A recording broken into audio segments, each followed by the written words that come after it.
Welcome back to the main Moose module, History of Genocide and the Holocaust.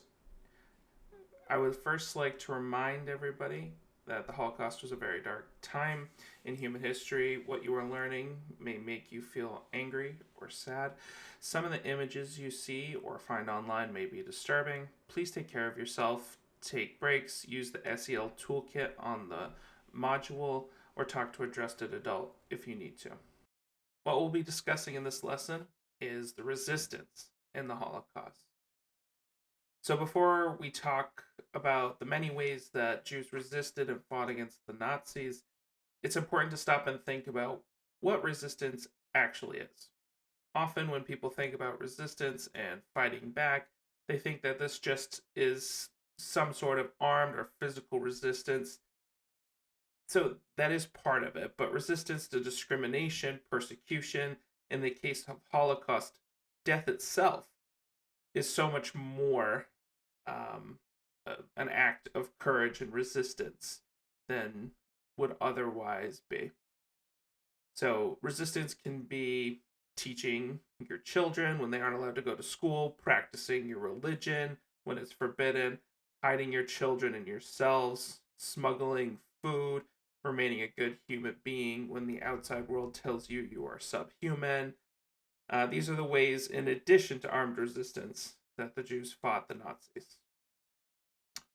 Let's take a look at some obstacles to resistance. Some of you might be thinking, why didn't they fight back sooner, or why didn't more people fight back? So, as we talked about in earlier lessons, Jews have been persecuted for centuries. When the Nazis began to do these same things, they were not new in Jewish history. Many Jews in Nazi occupied Europe thought these were just normal things that would pass as they had over the earlier generations. They could not know that the Nazis were planning some huge event to exterminate all Jewish people. So they felt this was incomprehensible. The Nazis were deceptive. They hid what they were doing from both Jews and the rest of the world. When Jews were deported to extermination camps, they were told they were being resettled in Eastern Europe. For some, Judaism, the religion, was the obstacle. Many religious Jews didn't believe that physical force could combat evil. For the most part, Jews were alone. They had little support from the outside world. If a Jewish person escaped or resisted, there were few that would help them. The consequences for helping Jews were severe. Many non-Jews were afraid to risk punishments that would be inflicted on them or their families if they were caught helping. Sadly, many non-Jews sympathized with the Nazis at this time. And finally, it's important to ask, who could resist? Not everyone was physically strong enough, and by the time they realized what was going on, they were already separated, segregated from society, unarmed, starved, and tortured. But it still happened. Jews in ghettos resisted in many different ways. They disobeyed Nazi laws as much as they could. They smuggled in radios, money, musical instruments. They fought against starvation by smuggling food into the ghetto from the outside. Often children were the ones involved in smuggling. They were small and could fit through sewer pipes, so they could smuggle in the food. The Jews in the ghettos also resisted by holding religious services, establishing schools, giving concerts and lectures. All of these were forbidden. Jews did them in secret. They worked as forced laborers, and another form of resistance was sabotage, where they worked slowly, broke equipment, did shoddy work. Now let's talk about education as a tool of resistance. Nazis understood that an educated population would be better able to understand what was happening and respond to it. Education also allows for people to be more empathetic towards other struggles. Secret schools taught humanities, Hebrew, Yiddish, singing, art, Jewish history, French, English. They did this in spite of being moved into small apartments within the ghettos. They studied in one-room apartments, typically with families crowded in. Teachers and students all suffered from poverty and hunger, from the lack of resources that were within the ghettos. Without that, it is even more of a challenge to learn when you don't have your basic needs met. But they did the best that they could.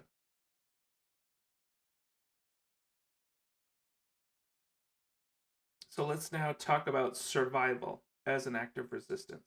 In the ghettos, even more so in the camps, all of the elements of daily life were meant to kill. For Jewish people to survive, it was an act of defiance. There were some Jews that were able to escape, or at least try to escape, as a form of resistance. Jews escaped from the ghettos, from deportation trains, and from the camps themselves. Escaping did not always mean surviving. Many Jews died in the attempt, even if they managed to get away from the guards and dogs searching for them. They faced many obstacles, such as where to take shelter, where to find food. Even when they did escape, they were often betrayed by the local population and turned back over to the Nazis. Thousands of Jews died trying to escape. In spite of these obstacles, there were successful escapes. For example, there were 76 successful escapes from Auschwitz. As a result of these escapes, news of the gas chambers and extermination of the Jews was brought to the rest of the world. And finally, there were armed resistance in the ghettos. There were armed uprisings in close to 100 ghettos, especially after 1943, when more Jews were aware of what was happening. These uprisings were led by young people in their teens and early 20s. These young people slowly smuggled weapons into the ghettos from the outside. They knew that they would not win against the Nazis and that most of them would die fighting, but they fought anyway, to defend their people's honor and to die in the way that they chose. The most famous uprising occurred in the Warsaw Ghetto in 1943 when the Jewish underground fighters held off the German forces for over a month. There was also resistance in a number of concentration camps. There were even revolts in 3 of the 6 extermination camps. As a result of these rebellions, dozens of Nazi guards were killed and several hundred prisoners were able to escape.